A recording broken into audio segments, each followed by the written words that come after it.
በመካከለኛው ምስራቅ ለዓመታት የማይደፈሩ ተብለው የታሰቡትና እጅግ ዘመናዊ በሆኑት የፓትሪዮት መከላከያ ዘዴዎች የሚጠበቁት የዩናይትድ ስቴትስ የጦር ሰፈሮች በኢራን የድሮንና ሚሳኤል ማዕበል አመድ ሆነው ተገኝተዋል። ዋሽንግተን ጉዳቱን ደብቃ ለማሳለፍ ብትሞክርም አዲስ የወጡ የንግድ ሳተላይት ምስሎች ግን እውነታውን ቁልጭ አድርገው አውጥተውታል። ዮርዳኖስ፣ ባህሬን፣ ኩዌትና ኦማን ውስጥ ምን ተከሰተ?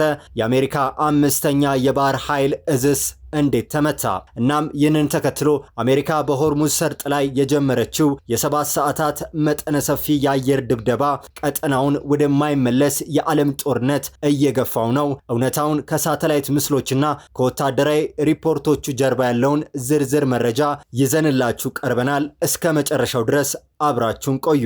አዲስ የወጡ የሳተላይት ምስሎች በዮርዳኖስና በባህረ ሰላጤው ሀገራት በሚገኙ የአሜሪካ የጦር ሰፈሮች ላይ የደረሰውን ጉዳት አመላክተዋል። የኢራን እስላማዊ አብዮታዊ ዘብ በአካባቢው በሚገኙ የአሜሪካ የጦር ሰፈሮች ላይ የሰነዘረውን መጠነ ሰፊ የሚሳኤልና የድሮን ጥቃት ተከትሎ በጥቃቱ የደረሰውን ጉዳት የሚያሳዩ አዳዲስ የንግድ ሳተላይት ምስሎች ይፋ መሆናቸውን የኢራኑ የፋርስ የዜና ወኪል ዘግቧል። እንደ ዘገባው ከሆነ ናስር 2 በተሰኘው ዘመቻ ስር በተወሰዱት በእነዚህ ጥቃቶች የአሜሪካ ጦር በዮርዳኖስ፣ በባህሬን፣ በኩዌትና በኦማን የሚጠቀምባቸው ስትራቴጂካዊ የጦር ሰፈሮችና ወታደራዊ መሰረተ ልማቶችን ኢላማ ተደርገዋል ብለዋል። የአሜሪካ ማዕከላዊ ዕዝ በደቡብ ኢራን የባህር ዳርቻው ወታደራዊ ይዞታዎች ላይ የፈጸመው ጥቃትን ተከትሎ የተወሰደው ይህ የአጸፋ እርምጃ ቀጠናውን ወደ ከፋ ወታደራዊ እርምጃ ውስጥ ከቶታል። ይፋ የሆኑት የሳተላይት ምስሎች በጥቃቱ የተመቱ ቦታዎችና የደረሰውን ውድመት ያሳያሉም ተብሏል። በዮርዳኖስ ውስጥ በሚገኘውና የአሜሪካ የጦር አውሮፕላኖች በሚንቀሳቀሱበት የሞዋፋቅ አልሳልቲ አየር ኃይል ጣቢያ ላይ የተመቱ የሚሳኤል ማረፊያ ቦታዎች መታየታቸው ክፍት የሆኑ የደህንነት መረጃዎችን አመልክተዋል። በምስሎቹ ላይ በኤፍ-16 እና በሌሎች የጦር አውሮፕላኖች ማቆሚያዎች እንዲሁም በእዝ መቆጣጠሪያ ማዕከላት ዙሪያ የቃጠሎና የፍንዳታ ምልክቶችም ታይተዋል። የኢራን ኃይሎች በዮርዳኖስ የሚገኘውን የነዳጅና የጥይት ማከማቻ ዲፖዎችን ማውደማቸውንም ገልጸዋል። ባህሬን ደግሞ ሶር አትላስ በተባለ ድርጅት በኩል ይፋ የሆነ የሳተላይት ምስሎችን በባህሬን የሚገኘው የአሜሪካ አምስተኛ የባህር ኃይል ጠቅላይ መምሪያ ውስጥ በአንድ ትልቅ የመጋዘን ክፍል ላይ የደረሰውን ጉዳት አሳይተዋል። በተጨማሪም በሼክ ኢሳ የአየር ሰፈር የድሮን እዝ ማዕከልና የሄሊኮፕተር ጥገና ክፍል ላይ ጉዳት መድረሱን የተሰማው። በኩዌት የሚገኘው የአሊ አልሳሌም የአየር ሰፈር ላይ የአሜሪካው ፓትሪዮት የጸረ ሚሳኤል መከላከያ ዘዴና የነዳጅ ማጠራቀሚያዎች መመታታቸውን፣ በኦማን ደግሞ የአሜሪካ የረጅም ርቀት የአየርና የባህር ክትትል ራዳር ስርዓቶች መውደማቸውን የሳተላይት ምስሎችና ወታደራዊ ሪፖርቶች ያመላክታሉ። ምንም እንኳን የአሜሪካና የአጋሮቿ የአየር መከላከያ ስርዓቶች አብዛኞቹን ሚሳኤሎች ማክሸፋቸውን ቢገልጹም የወጡት የሳተላይት ምስሎች ግን በርካታ የኢራን ሚሳኤሎች መከላከያውን ሰብረው ስትራቴጂካዊ ቦታዎችን መምታታቸውን የሚያረጋግጡ ሆነዋል። ባለፉት ዓመታት ኢራን የሚሳኤል ቴክኖሎጂዋን ለማዘመን ያደረገችው ጥረት ፍሬ ማፍራቱን ይህ ጥቃት አመላክቷል። የአሜሪካው የአየር መከላከያ ዘዴዎች እንደ ፓትሪዮትና ኤጂስ ያሉ በአካባቢው በከፍተኛ ሁኔታ ተደራጅተው ሳለ የኢራን ባለስቲክ ሚሳኤሎችና የድሮን ማዕበሎች የመከላከያ ድንበሩን ሰብረው መግባታቸው ትልቅ ወታደራዊ ድንጋጤ ፈጥሯል። የሳተላይት ምስሎቹ በዮርዳኖስና በባህሬን የሚገኙ የአውሮፕላን ማቆሚያዎችና የነዳጅ ዲፖዎችን በትክክለኛ መጋጠሚያ መመታታቸውን ማሳየታቸው ኢራን በአሁኑ ወቅት የአሜሪካን ቀጠናዊ ይዞታዎች በማንኛውም ጊዜ የማጋለጥና የመምታት አቅም እንዳላት ማረጋገጫ ሆኗል። ዮርዳኖስ በአሜሪካና በኢራን መካከል ለተፈጠረው ግጭት ዋነኛዋ የጦር አውድማ ሆናለች።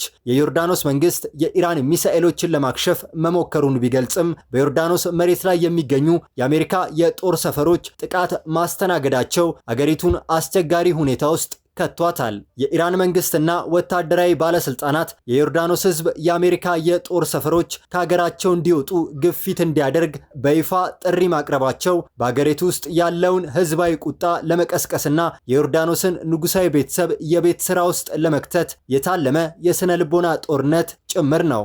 ባህሬን፣ ኩዌትና ኦማን ከአሜሪካ ጋር የጸጥታ ስምምነት ያላቸውና በርካታ ወታደሮቿን የሚያስተናግዱ አገራት ናቸው። ሆኖም እነዚህ አገራት በግዛታቸው የሚገኙ የአሜሪካ መሰረተ ልማቶች በኢራን ሚሳኤሎች ሲደበደቡ ራሳቸውን መከላከል አለመቻላቸው ትልቅ የደህንነት ስጋት ፈጥሮባቸዋል። በተለይም በኦማን የሚገኘው የአሜሪካ የራዳር ስርዓት መመታቱ ኢራን በሆርሙዝ የባህር ሰርጥ ላይ ያላትን ወታደራዊ የበላይነት ይበልጥ እንድታጠናክር አድርጓታል። ይህም የዓለም አቀፍ የነዳጅ ንግድ መስመርን አደጋ ላይ የሚጥል ሆኗል። ጥቃት ከተፈጸመበት ጊዜ ጀምሮ ግዙፍ የኢንፎርሜሽን ፍልሚያ እየተካሄደ ነው። ዋሽንግተንና አጋሮቿ የጉዳቱን መጠን አሳንሰው ለማሳየትና አብዛኞቹን ጥቃቶች መክሸፋቸውን ለማጉላት ሲጥሩ፣ ቴሄራን በበኩሏ ጥቃቱን ፍጹም ስኬታማና የአሜሪካ የጦር አውሮፕላኖችን ጭምር ያወደመ አድርጋ በመሳል ላይ ነች።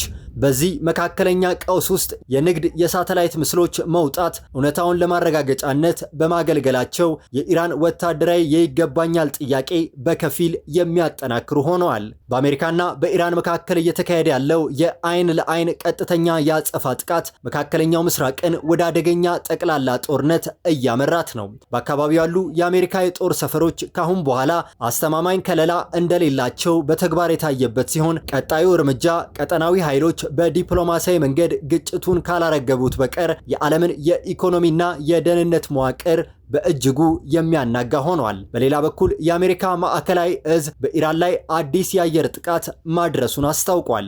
የአሜሪካ ማዕከላዊ እዝ በሆርሙዝ ሰርጥ አካባቢ የሚገኙ የኢራን ወታደራዊ የጦር ሰፈሮችና የባህር ዳርቻ መከላከያ ጣቢያዎች ላይ አዲስና ተከታታይነት ያለው ኢላማውን የጠበቀ የአየር ጥቃት መፈጸሙን ይፋ አድርጓል። እርምጃው የተወሰደው አሜሪካ በኢራን የወደብ ከተሞች ላይ የጣለችውን የባህር ኃይል እገዳ በድጋሚ በስራ ላይ ባዋለችበት ዕለት መሆኑን ከማዕከላዊ እዙ ይፋዊ መግለጫና ከፎክስ ኒውስ የዜና ምንጭ የተገኘው መረጃ ያመላክታል። እንደ ማዕከላዊ እዙ መግለጫ ከሆነ የአሜሪካ የጦር አውሮፕላኖች፣ ሰው አልባ ድሮኖችና የባህር ኃይል መርከቦች በጋራ በመሆን ለ7 ሰዓታት የፈጀ መጠነ ሰፊ የአየር ጥቃት አካሂደዋል ተብሏል። የማዕከላዊ እዙ አዛዥ አድሚራል ብራድ ኩፐር እንደገለጹት ይህ እርምጃ የተወሰደው ኢራን ባለፉት ቀናት በሆርሙዝ ሰርጥ በሚንቀሳቀሱ 7 የንግድ መርከቦች ላይ የፈጸመችውን ጥቃት ተከትሎ ነው ብለዋል። በእነዚህ ጥቃቶች ሳቢያ ንጹሃን የባህር ላይ ሰራተኞች ለሞት ለአካል ጉዳትና ለመጥፋት መዳረጋቸውን አዛዡ አያይዘው ገልጸዋል። እንደ አውሮፓውያን አቆጣጠር ከየካቲት 2026 ጀምሮ በአሜሪካና በእስራኤል ጥምረትና በኢራን መካከል የተቀሰቀሰው ጦርነት የቀጠናውን ፖለቲካዊና ኢኮኖሚያዊ ገጽታ ሙሉ በሙሉ እየቀየረው ይገኛል። አሜሪካ ወደ ኢራን ወደቦች የሚገቡና የሚወጡ ማንኛውንም የንግድ ሆነ ወታደራዊ መርከቦች ለመቆጣጠር የባህር ኃይል እገዳውን በድጋሚ ማንቀሳቀሷ ግጭቱን ወደ ከፋ ደረጃ አሸጋግሮታል። ኢራን የውጭ ንግዷን ሙሉ በሙሉ ከተዘጋባት እኛ ካልሸጥን ምንም አይሸጥም በሚል መርህ ሰርጡን ሙሉ በሙሉ ለመዝጋት የባህር ላይ ፈንጂዎችና የረጅም ርቀት ሚሳኤሎችን ልትጠቀም እንደምትችል በአሜሪካ በኩል ስጋቶች አሉ። የአሜሪካ የዘንድሮ ወታደራዊ ስትራቴጂ የኢራንን ዋና ዋና መሰረተ ልማቶች ወይም ከፍተኛ የመንግስት ባለስልጣናትን በቀጥታ ከመምታት ይልቅ በጦርነቱ መጀመሪያ ላይ ከተፈጸሙት እርምጃዎች በተለየ አሁን ላይ ትኩረቱን የመከላከልና የማዳከም ስልት ላይ አድርጓል። አሜሪካ በጥቃቶቹ አማካኝነት የኢራን የባህር ኃይል ጥንካሬን በተለይም የባህር ጠባቂ ሰራዊቱን፣ ትናንሽ ፈጣን ጀልባዎችና የባህር ዳርቻ ሚሳኤል ጣቢያዎችን በማውደም የንግድ መርከቦችን ደህንነት ለማስጠበቅ እየሞከረች ነው። በሆርሙዝ ሰርጥና በፋርስ ባህረ ሰላጤ ዳርቻዎች የተሰማራው የአሜሪካ ጦር ኃይል ከ20 በላይ የጦር መርከቦችና በመቶዎች የሚቆጠሩ የጦር አውሮፕላኖችን በቀጠናው ማሰማራቷም ነው የተነገረው። ኢራን በምላሹ የባህር ዳርቻ የአየር መከላከያ ስርዓቶቿን ወደ ስራ ማስገባቷ ተነግሯል። እንደ ሳውዲ አረቢያና የተባበሩት አረብ ኤሚሬቶች ያሉ የባህረ ሰላጤው ሀገራት ከፍተኛ ስጋት ውስጥ ወድቀዋል። በአንድ በኩል የኢራን መስፋፋትና የቀጠናውን ደህንነት ማወክ ቢቃወሙም በሌላ በኩል ግን ግጭቱ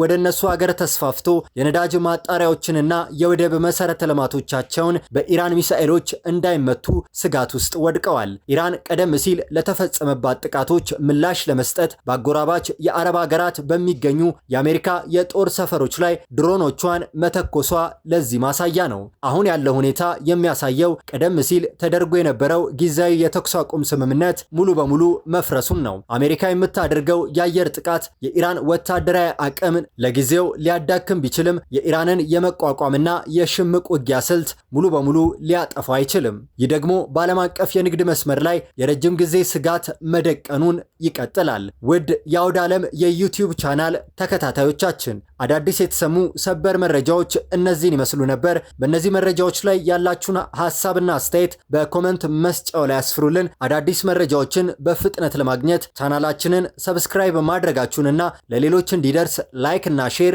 ማድረጋችሁን እንዳትረሱ። በሌላ መረጃ ዳግም እስከምንገናኝ ሰላም ቆዩን።